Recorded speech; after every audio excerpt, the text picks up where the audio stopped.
आज भारतीय जनता पार्टी को समस्त हृदय सह ग्रहण कर देश में प्रधानमंत्री नरेंद्र मोदी गरीब कल्याण योजना को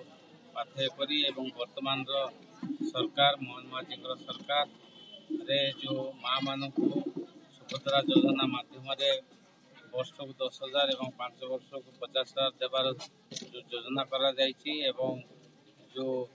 आमर लाखपति दीदीर योजना करा जायछि ए परिप्रेक्षी से सब बुझी एवं भारतीय जनता पार्टी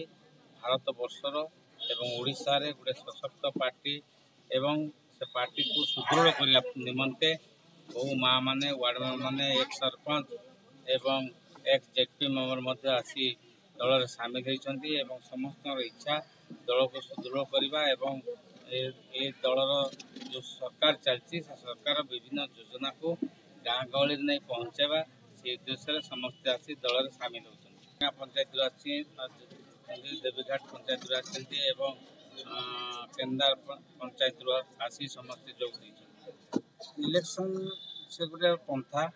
किंतु इलेक्शन उद्देश्य या करा जाउनी जनसाधारण से माने